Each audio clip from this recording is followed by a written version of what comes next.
you think about a CJ-GJ reunion, Jeff? And by the way, I got to break in, guys. Oh, Jason Kelce, no keg videos this year. I've come to a decision and we'll address it in a press conference this afternoon.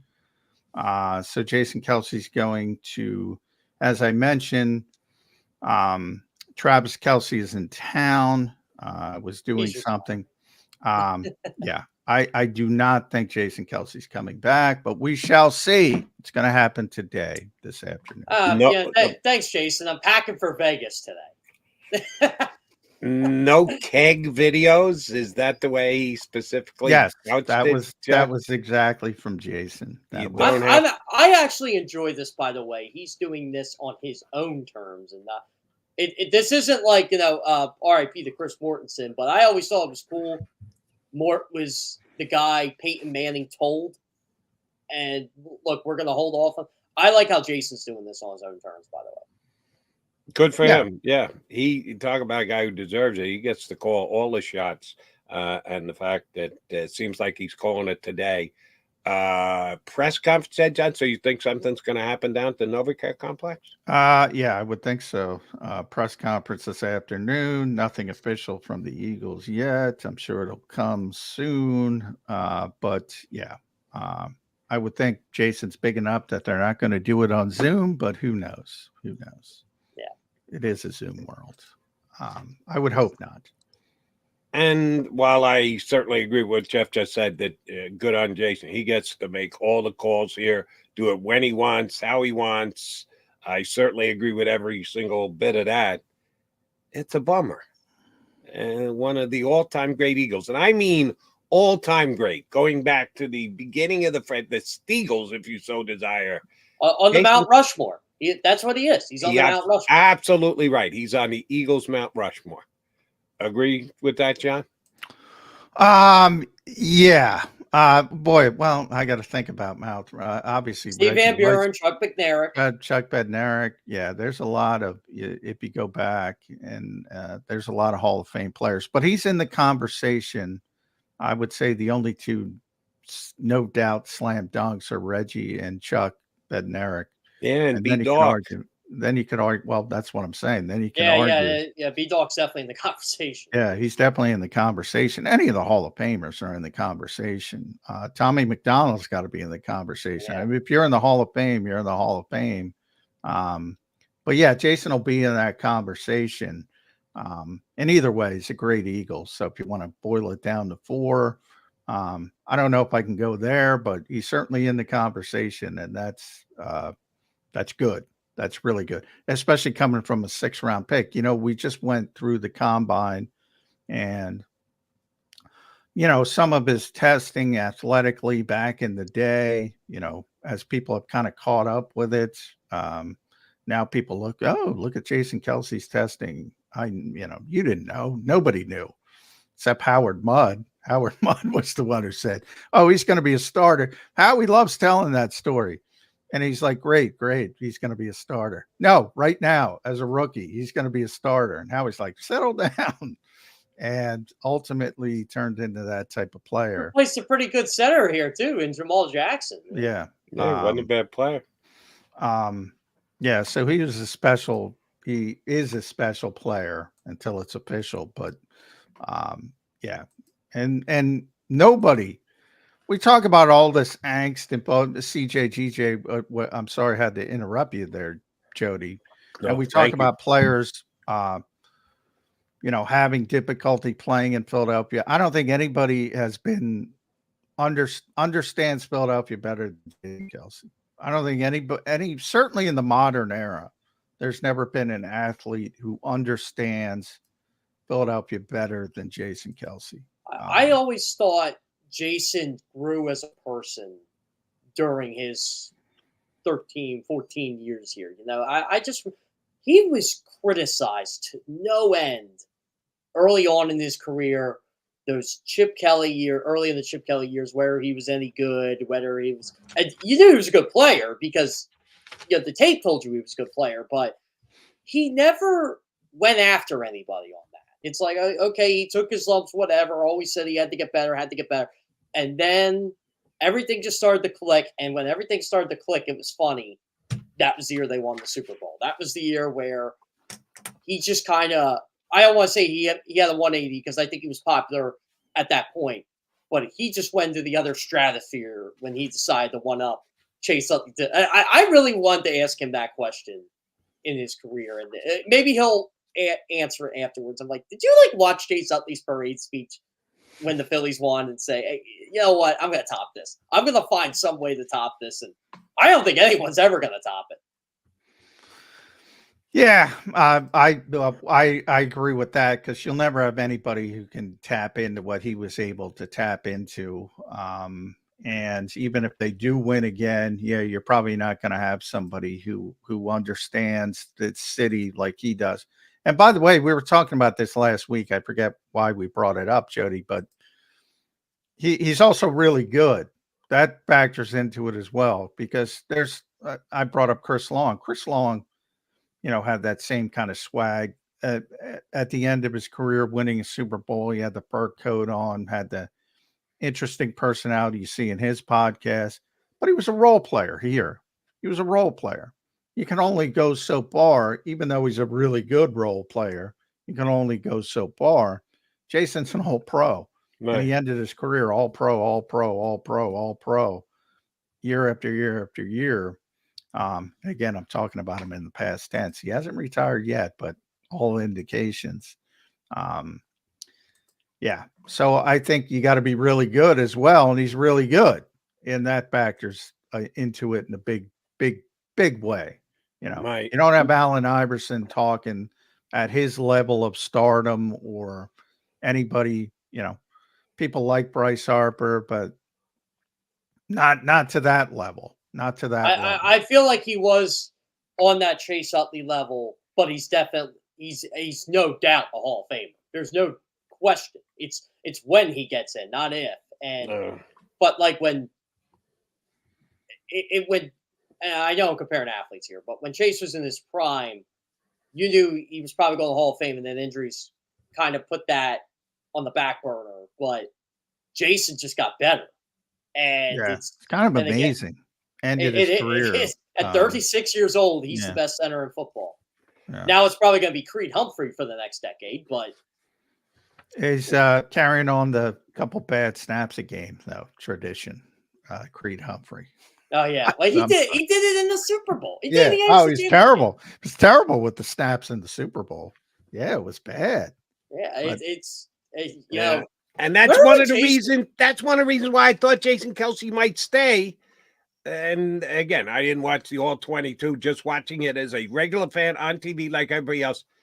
Jason Kelce played badly against the Bucs in the final game of the year. He did. He did. Do you really want to go out on that note? Do you want to be the guy who walks away playing your worst game of the year and the biggest game of the year in the playoffs?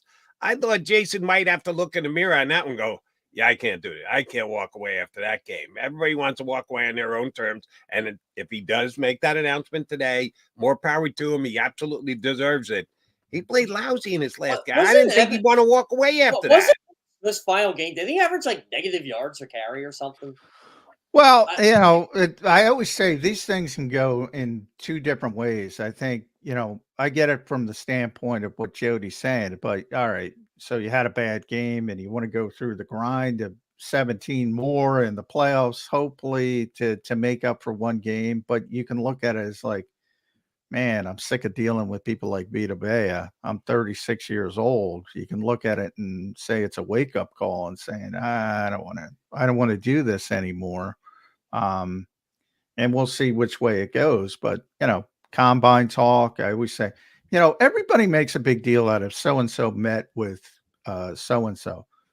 I always point out, and especially the top 30 visits, because they're more important, but they could also go in a negative direction. So everyone, the Eagles must have interest in so-and-so because they're going to bring him in on a top 30 They must visit. not have interest in that person.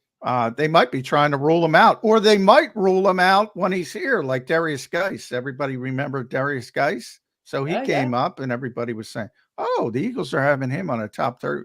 They're interested in Darius Geis. Well, he showed up and he's arguing with Deuce Staley, and they said, hey, here's the door. Don't let it hit you in the ass. and they ruled him out. So everything can go in two different directions. It can go like Jody went and said, you know what, I don't want to go out like this. Or he might have an epiphany and say, well, these guys aren't going anywhere, and this might be the end of the road. Yeah, and you think about the visits, John, maybe one of my favorite stories ever. I know crossing over sports, but I remember interviewing, it wasn't Don Nelson, it was Don Nelson Jr., who became the general manager of the Dallas Mavericks, and got it directly from Cuban. When Dirk Nowitzki was drafted, the Mavs specifically did not bring Dirk Nowitzki in for a visit because they knew they wanted him. They had already seen him. They didn't want to convince themselves out of it. They wanted to keep it under wraps that they loved Dirk Nowitzki, and they hoped Nowitzki fell to them. And oh, by the way, Nowitzki was picked before them. They immediately traded their first-round pick, tractor trailer plus another pick to get him. Oh, they had to have Dirk Nowitzki. They didn't bring him in just because of that. So it's a great point that you bring up, John. Oh, people read into who you brought in for your 30 visits or whatever. Sometimes it's a misdirect that you bring a guy in because you don't really want him, that a guy you really want, you won't invite because you don't want to show that you're interested in him. So it goes a couple of different ways. Man, this is turning into a bummer of a day. Yeah, we start talking about Fletcher Cox retiring. Now we're adding to the mix. It looks like Jason Kelce's retiring. It was that Super Bowl win in 2017, really only 5 years ago today. All of a sudden today, it now seems like a decade and a half ago. Yeah, well, it was a decade and a half ago. Now that whatever Jason decides to do, one of my favorite debates every offseason is the best brother combo in NFL. And boy, do you get the Manning stand so pissed off when you mentioned how dare I'm like, oh, hold on a second. Jason might be one of the best centers of all time. Travis might end up being one of the best tight ends of all time. Last time I checked, Eli ain't the greatest quarterback of all time. No, I'm not. Eli's, yeah, that's going to be a conversation we've had many times, but Eli Manning is not a Hall of Fame quarterback. I think Jody's on board with me there. You can't be a 500 quarterback with 2 runs and be a Hall of Fame quarterback. You can't. They're the worst team to ever win a Super Bowl at 9-7. They shouldn't. I always argue this. I give them all the credit in the world. No, I give them all the credit in the world too. Same thing I would argue with Eagles fans. I would argue with Eagles fans about Nick Foles because you have this weird. The guy deserves all the credit for that run, but he's not. And it's silly that some have brought it up, but they've used that term Hall of Fame. He's not even close to being a Hall of Fame quarterback. He's not a great starting quarterback, as he's proven over a long career. He had a couple nice runs. He had the 27-2, and they were weirdly unbelievable. So and I've always compared him to Vinnie Johnson. Boy, that's an old school. Yeah, the old NBA player, the microwave, who, on a particular day, if Vinnie Johnson was hot, give me Vinnie Johnson, man. He's going to put up 40. But over the long haul, give me Isaiah Thomas. Consistent greatness, bang, bang, bang. And that's the difference. But yeah, Eli's not a Hall of Famer. Travis is already. Jason is going to be. Yeah, you can make the argument the Kelces are better than the Mannings, but the Mannings 10 combined All-Pro first team All-Pro selections. By the way, I'm Jody's probably heard me say this. Peyton, now that's a different category. That's one of the greatest quarterbacks of all time. I argue the greatest regular season quarterback of all time because of that consistency. But yeah, Eli, no, he's not holding his water in that family. All right. So again, this is not official. John gave you was that a Kelce tweet? You're taking that directly off his That Twitter was a Kelce tweet. Press conference set 1:00. 1:00. Oh, it is. You got the time now too. All right. So Yes. we know where McMullen's going after the show's over and done with, heading into the South Philadelphia. I did see this over the weekend, and I didn't put 2 and 2 together in my own mind. Maybe I should have. Maybe this individual did. 'Tis the season to be mocked. And when I say mock, I'm not talking about putting someone down. I'm talking about drafts that everyone's got their own mock. You got a mock draft out yet, Kerr? Do you have a mock draft out yet? I do one mock draft and it's a joke. I don't do mock trades. I just go, this player would be the best fit on this team, and everybody goes, well, you're wrong. I'm like, well, maybe I am, but that's how I do a mock draft. I do one a year, and it's in April. And it's in April. Good that you haven't jumped in. But others have. That's their job. That's a gig. That's where they have to do. So they got to do it. You could probably go out on the internet, take 45 minutes, and you can find 40 different mock drafts if you want.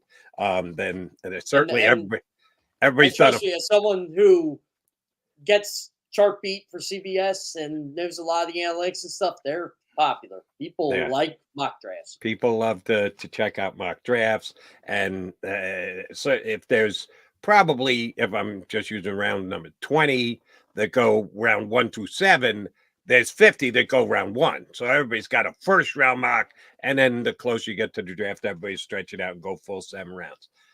I did see a mock draft this weekend that at number 22 had the Philadelphia Eagles drafting not a quarterback, not an edge rusher in case Hassan Reddick isn't here, not a offensive tackle, which John has leaned on and said, Jordan, look at the depth at this offensive tackle. They're going to get a good one. This offensive line class is loaded, by the way.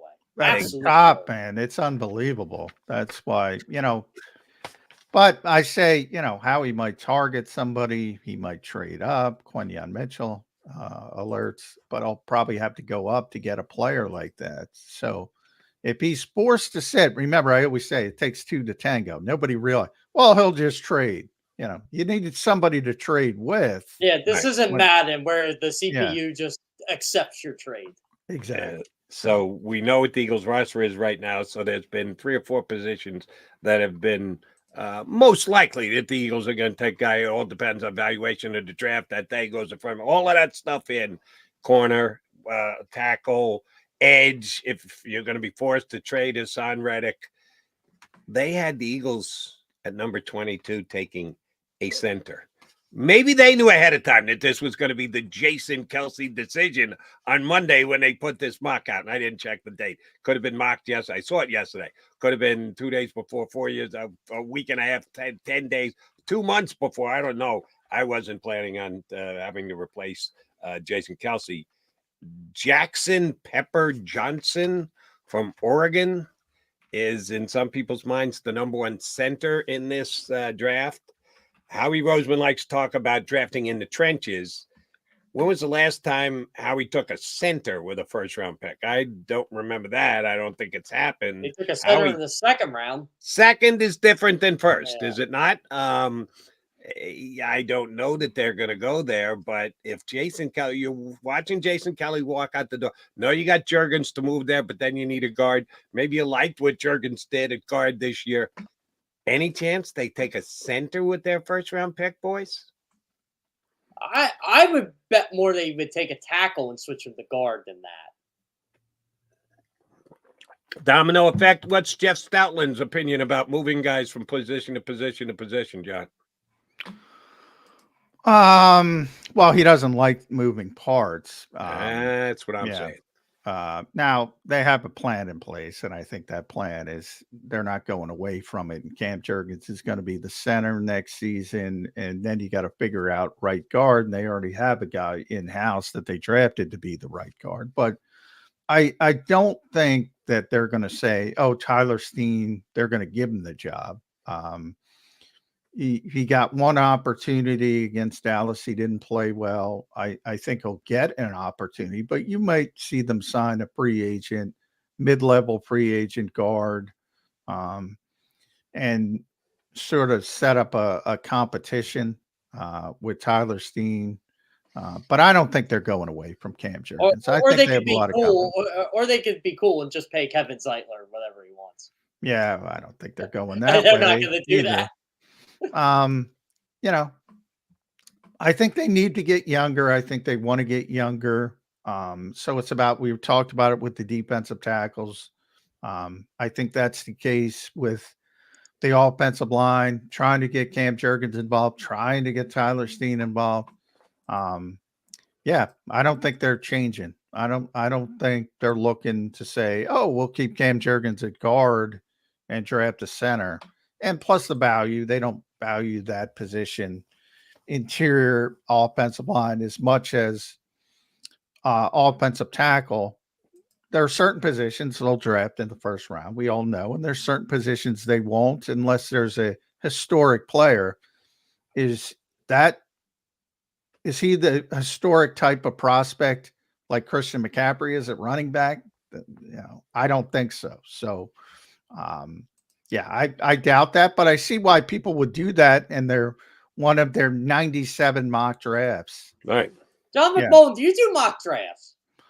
I do one like you, one first round mock draft in April, one and only, 1.0 and only. I always call it the wrong mock draft. Unfortunately, I do a couple Eagles centric mock drafts during the